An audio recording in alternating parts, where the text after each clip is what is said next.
Como é que o senhor avalia a reforma ministerial que está sendo feita agora pelo presidente Lula, com o último anúncio da Gleisi Hoffmann, presidente do PT, como ministra da Secretaria de Relações Institucionais? Vai funcionar? Não vai funcionar. O problema não tem ministério que resolva o problema do Lula, né? O problema do Lula é ele. Né? O problema da articulação política, o problema da condução do governo, o problema da alta de preços, chama-se Lula. Né? Não tem ministro que ele troque que vá melhorar a situação do governo. Ainda mais a Gleisi. Gente, a Gleisi, ela não consegue construir maioria nem dentro do próprio PT, que é o partido que ela preside. Imagina ter que dialogar com outros partidos políticos para formar a maioria para o governo Lula. Ela é voto vencido nas políticas do governo, nas políticas do ministro Haddad. Por que você acha que o Lula fez essa escolha? Eu acho que porque ele está precisando muito sinalizar para a ala do PT, que é representada pela Gleisi, pelo Lindbergh, que é uma ala que tem tido enfrentamentos grandes com o Haddad, e acha que isso vai acalmar, né, os ânimos no PT quando tem um racha muito grande no PT e no PSOL. Inclusive, dentro do PSOL já vazaram aí xingamentos de parlamentares uns com os outros, porque alguns querem se afastar do governo Lula vendo que o barco está afundando, outros querem permanecer até o final, mas, enfim, é uma sinalização para uma ala do PT que está desprestigiada, mas isso é muito ruim pro próprio governo, ótimo para a oposição, a gente comemora porque Gleisi no comando da articulação política significa mais derrotas em plenário para o governo, menos projetos do governo aprovados e mais ministros sendo convocados. Mas a Gleisi é uma pessoa que não tem o mínimo de habilidade nem para construir maioria dentro do próprio partido. O senhor acha que esses questionamentos da oposição com o pacote anti-Janja em relação ao pé de meia podem ser já um pedido de impeachment contra Lula? Ou o senhor acha que também fica só no campo do discurso? Não, vamos lá. Eu protocolei, né, uma denúncia, um pedido de impeachment contra o presidente da República por causa da criação do orçamento paralelo, do qual o pé de meia faz parte, né? Mas em relação ao orçamento paralelo, o que o governo está fazendo e por que isso é grave, né? Não só em relação ao pé de meia, mas em relação a outras políticas que estão tão dispersas que a gente não consegue ainda ter a consolidação de todas elas. Mas o que o governo faz é o seguinte, né? Ele cria um fundo privado, né? Tira dinheiro do tesouro, tira dinheiro do orçamento público e lança nesse fundo privado como se fosse despesa de capital, como se fosse investimento, como se não fosse despesa corrente, como se fosse uma coisa que eu vá gastar naquele momento e que eu não precise gastar nunca mais, né? Como se fosse investimento, a construção, por exemplo, de uma rodovia. Mas não é uma despesa corrente. Ele lança no fundo para maquiar as contas públicas, para fazer parecer que aquilo é investimento quando é despesa corrente.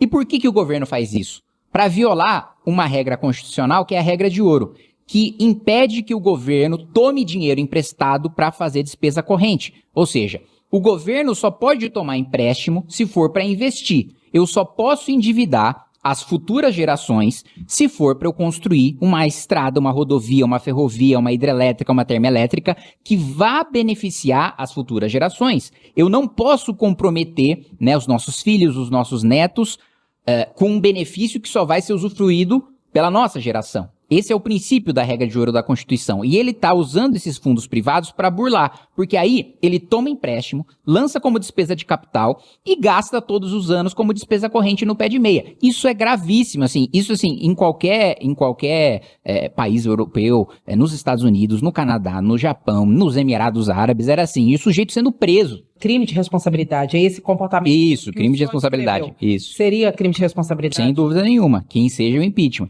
né? Então, e mais do que eu coloquei, né?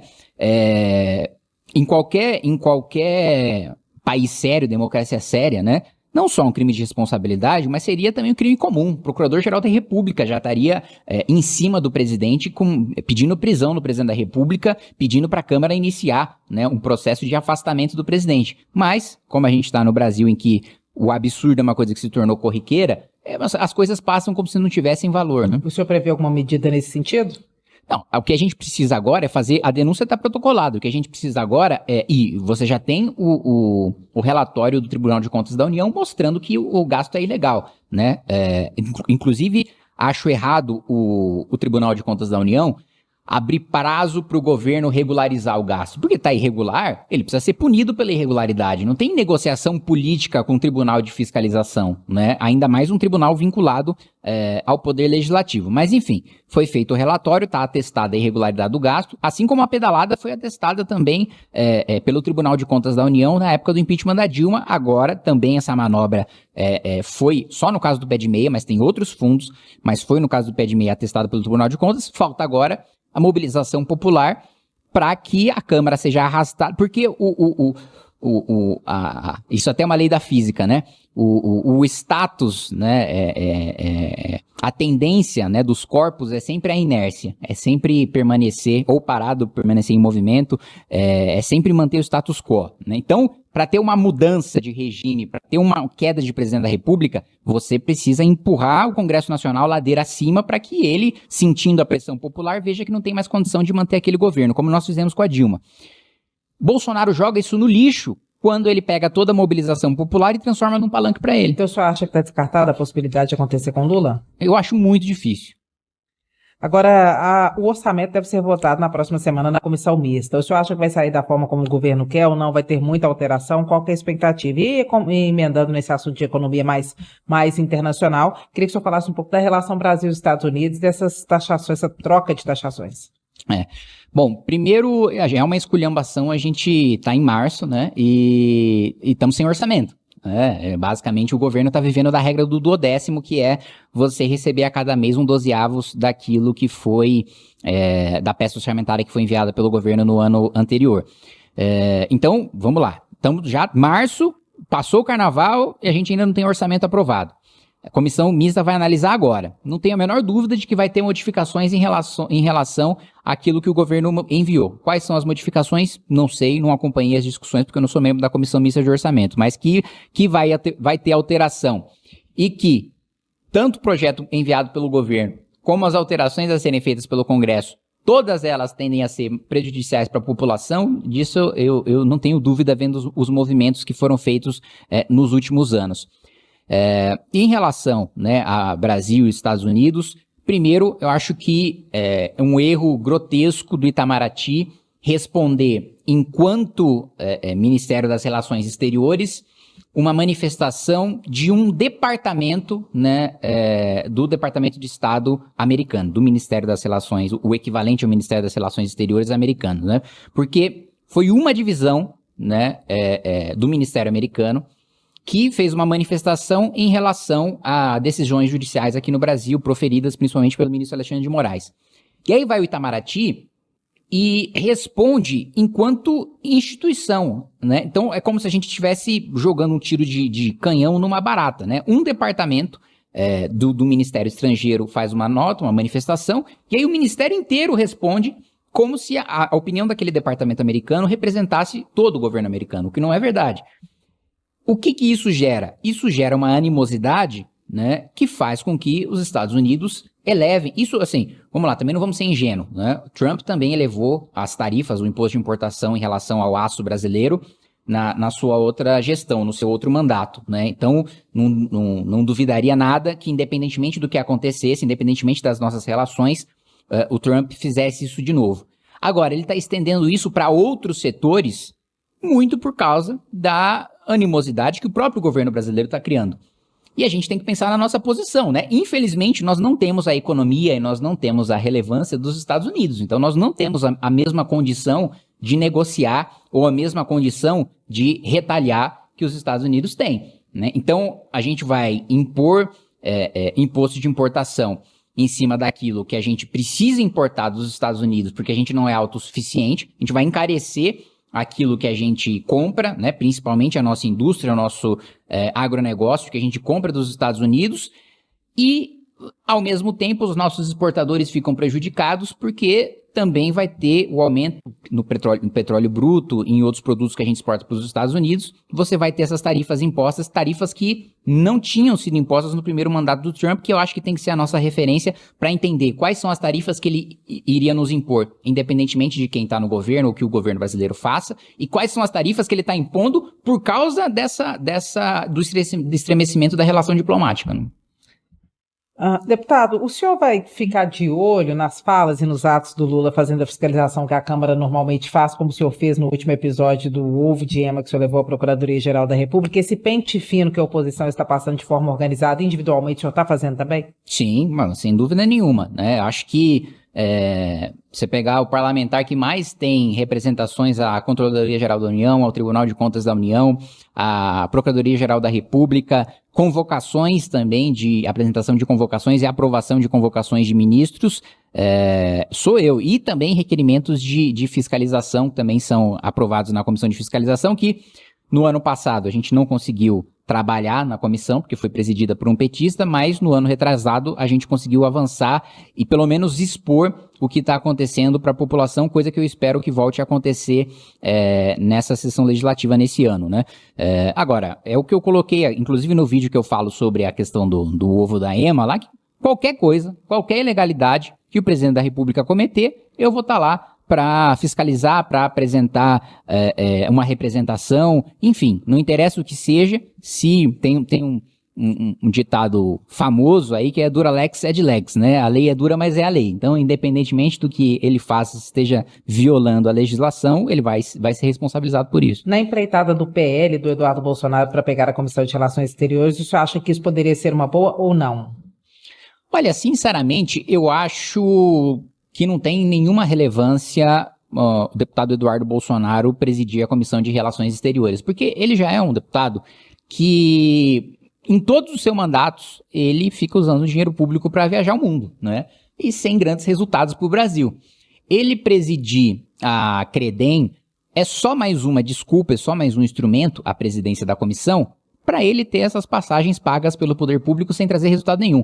E veja, eu não tenho nenhum problema de parlamentares, né, principalmente quem está na Credem, fazer missões internacionais, desde que tenha um objetivo e que vá trazer um benefício para o país, né? Eu tive uma missão, por exemplo, a primeira que eu fiz foi ao Japão, apesar de não ter sido financiada pela Câmara, eu também não veria problema se tivesse sido, porque o objetivo era 100% alinhado aos interesses do Brasil, mas também ao governo japonês, tanto que foi o governo japonês que financiou a minha ida, para negociar a abertura do mercado de carne, né, do nosso, à época o nosso gado, ele era, parte do nosso gado, boa parte, ele não tinha aftosa, mas era vacinado, né, e a regra de importação do Japão é importar sem aftosa, mas sem vacinação também, porque a vacinação deixa a carne mais dura. E também a importação de ovos fertilizados, 70% do frango japonês é importado do Brasil, e eles queriam produzir lá o nosso frango, e importação de frutas. Então, assim, eu não vejo problema de você fazer as missões internacionais e nem das missões serem financiadas com dinheiro público. Agora, precisa atender ao interesse público, precisa atender ao interesse nacional. E não é isso no caso do Eduardo Bolsonaro. No caso dele é, assim, um turismo sem nenhum efeito positivo para o Brasil. Agora, deputado, eu vou voltar em um assunto do começo para a gente poder terminar. Em relação à presidência da República, o senhor tem o objetivo de algum dia, embora não possa pelas próximas 2 eleições em função da idade, disputar a presidência da República? E quais são os principais concorrentes que o senhor vê nesse cenário? Um Nicolas Ferreira, que tem mais ou menos a idade do senhor, um João Campos, que está no campo contrário ao do Nicolas, que também tem mais ou menos a mesma idade, mas vai poder concorrer uma eleição à frente de vocês. O que o senhor vislumbra nesse cenário? Olha, primeiro eu disputaria a presidência da República, mas assim, não faço questão, porque acho que o que é importante na política é você ter um grupo, né? O meu grupo é o MBL, vai ser o Partido Missão, e o que for melhor, né, dentro da estratégia desse grupo para a gente conseguir implementar, né, o projeto da melhor maneira possível, eu vou estar junto com o movimento, né? Então não faço questão de, não tenho essa porque muitas vezes eu conheço, né, algumas pessoas que ou têm muita vontade de ser prefeito, ou muita vontade de ser governador, ou muita vontade de ser senador, ou muita vontade de ser presidente da República. Eu não tenho tanto esse apego, né, por um cargo específico. Eu só acho que eu estou numa etapa da minha vida que, não à toa, eu quis disputar a prefeitura de São Paulo no ano passado, em que eu quero ter a experiência do executivo, porque até observando agora o trabalho do meu ex-chefe de gabinete, que hoje é subprefeito da Vila Mariana, você vê que assim, o número de problemas que chegam para você no dia a dia no executivo é muito maior, mas a quantidade de soluções e de respostas e de resultado rápido que você consegue ver no executivo também é muito melhor. Então, eu acho que essa satisfação de você ter a resolução de problemas de uma maneira muito mais rápida do que no legislativo é uma coisa que me atrai por executivo de maneira geral. Mas, respondendo objetivamente sua pergunta, poderia disputar a presidência da República, mas dentro do meu grupo também não faço questão. Se for alguém do meu grupo disputando, eu vou estar lá para ajudar.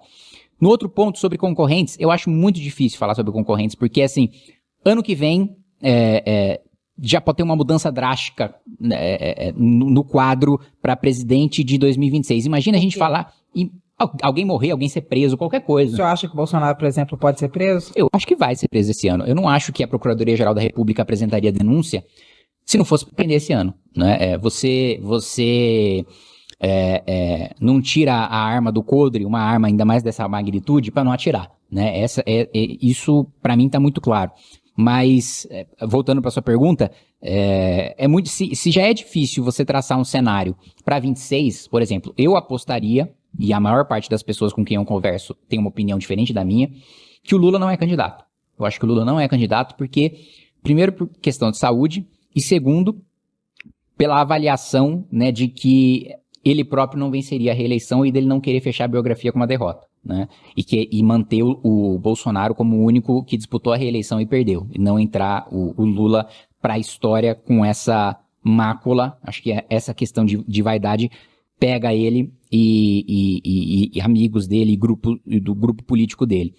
E no campo da direita, a gente sequer sabe qual vai ser quais serão as candidaturas consolidadas. Então, se para 26 já tem essa dificuldade, para 34 a gente não tem a mínima noção, imagina para 38. Então, assim, para 30 a gente tem a mínima noção, imagina para 34. Então, eu acho muito difícil falar sobre eventuais concorrentes, sendo que eu não sei nem se eu vou, né? Não sei nem onde é que eu vou estar, não sei nem se eu vou estar vivo amanhã. Deputado, muito obrigada pela entrevista e pela gentileza de ter vindo ao estúdio da Itatiaia aqui em Brasília falar com a gente. Imagina, obrigado. Eu que agradeço. O deputado federal Kim Kataguiri, hoje no União Brasil.